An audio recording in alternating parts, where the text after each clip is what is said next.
Good morning mga katrops. So early bird mga katrops. Ayan dito mga katrops meron akong paalala dito mga katrops sa may bandang Kainta, dito sa may Pure Gold. Dito mga katrops mayroong manghuli dito mga katrops. Pakita ko sa inyo. Ayan mga katrops, so, ang aga-aga pa mga katrops, alas 4 pa mga katrops. So, ayan yung may motor dyan mga katrops, yan yung motor sa gilid yan. Hindi ko rin alam mga katrops o papasok pa ba to o naka-in na to. Hindi ko lang alam yung mga ganito mga huli mga katrops, dahil ang aga pa mga katrops. Wala naman siguro 24 hours na mayroon naman siguro, pero hindi naman siguro lahat. Pero isipin mga katrops, alas 4 pa. Ayan mga katrops, yung naka-motor dyan mga katrops na nakaupo. Kaupo-upo lang, nag-abang-abang lang yan ng wala lang akong masabi mga trops. So paalala lang to mga trops sa mga nagmumotor, mga purulis dyan. Kasi pag mag U-turn ka dito mga trops, kunyari doon ka sa kabilang side, pag mag U-turn ka, yan sigurado yan mga katrops.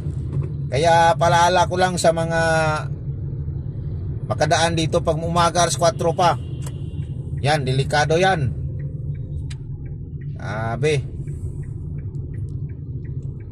Ingat-ingat lang kayo mga trops.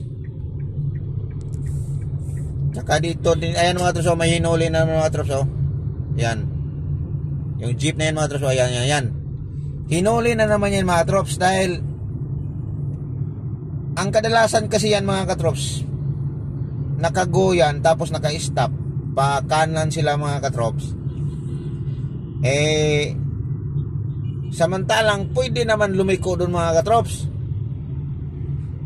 Kahapon mga katrops, ang dami sila. Hindi ko rin alam bakit ganito ba talaga yung mga natin ngayon.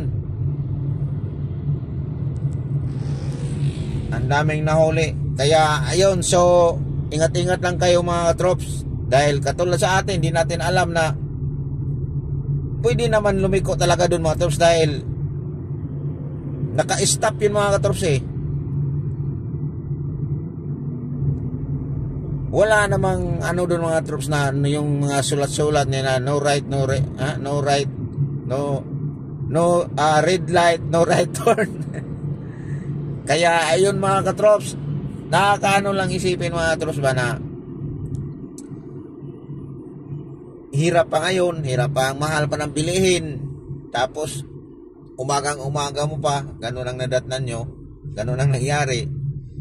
Kaya iwan ko ba mga trops, so gumawa lang talaga ako ng video mga trops. Pinagtulong-tulong na lang tayo mga trops sa mga katulad sa atin na araw-araw tayo nagbibiyahe sa kalsada. Kaya advantage to mga katrops sa nakakapanood na nagsubaybay sa akin ng mga video, dahil yan talaga ang ginagawa ko mga katrops, dahil hindi man siya kagandahan yung video natin, pero nakatulong tayo sa kapwa nating ganitong trabaho. Kaya nagpapasalamat ako dyan sa laging sumasamaybay sa mga video ko, sa mga nag-subscribe dyan. Sa hindi pa nakasubscribe dyan, kung mapadaan nyo to sa YouTube nyo, manood na kayo ng YouTube timeline. Kaya mag-subscribe na kayo bilang tulong na lang tayo. Kasi ang hirap talaga maghanap ng pira, tapos ang mahal pa ng bilihin. Kaya ayun, so magpapasalamat tayo na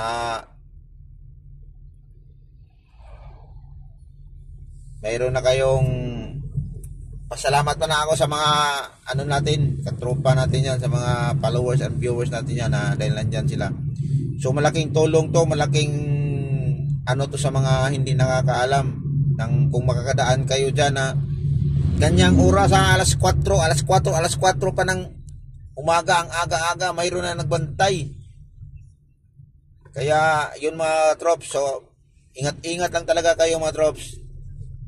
Kaya hindi lang para to sa akin, para to sa lahat na nakakapanood nito, ng katulad ng trabaho ko na araw-araw nasa biyahe. Kaya yun mga trops, so good news yun sa inyo mga trops. Kaya mo naman ako trops, isipin mo, masarap pa sana matulog.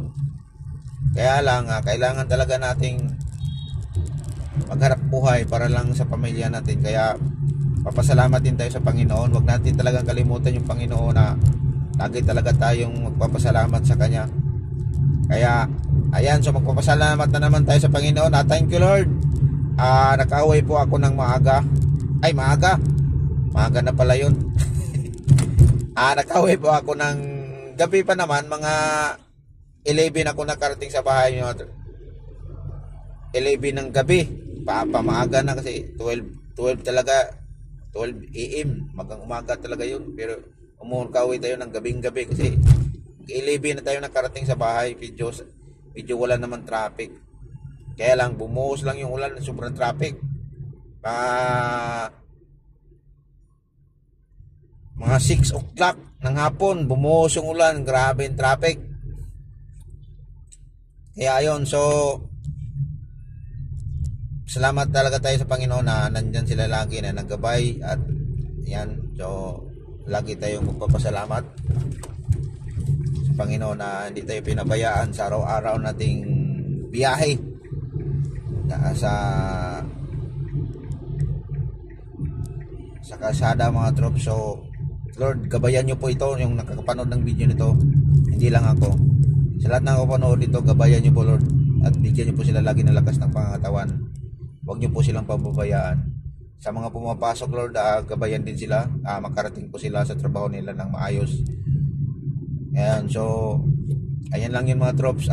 Yan lang yung ano natin mga trops, na huwag nating kalimutan yung Panginoon.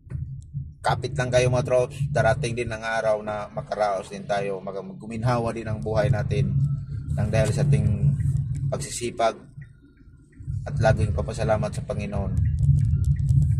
So tuloy nyo lang kung ano mang nasimulan nyo yan.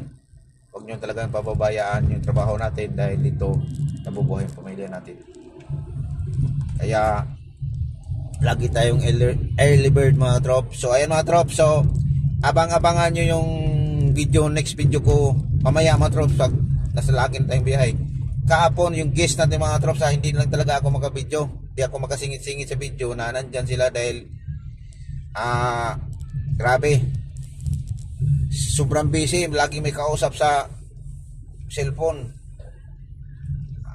Yun, so mamaya yung biyahe natin, baka makapunta tayo mamaya siguro mga 7 ng umaga, papunta tayo ng ng UN sa may UA, University East of doon yun sa may bandang Recto, sa mga dentistry, yung nag-aaral ng dentist doon. Papunta tayo doon, baka makasilip tayo ng video mamaya doon. Papunta tayo doon, kaya lang malabo talaga mga trops, dahil exclusive kasi yung mga sakay natin mga trops, special kasing VIP yun. Kaya yan, so pagpasensyahan nyo na lang. So hanggang ayan mga trops, so putulin ko na yung video mga trops, abang-abangan nyo na sa sunod mga trops. Ayan, so ulitin ko, thank you Lord, gabayan nyo po kaming lahat sa nakakapanood ng video nito. Huwag nyo po kaming bababayaan, lagi nyo po kaming bigyan ng lakas ng pangatawan para sa pamilya namin, sa araw-araw namin trabaho. Gabayan nyo po kami Lord. Thank you sa nakapanood nito. God bless and happy morning sa ating lahat. Bye bye.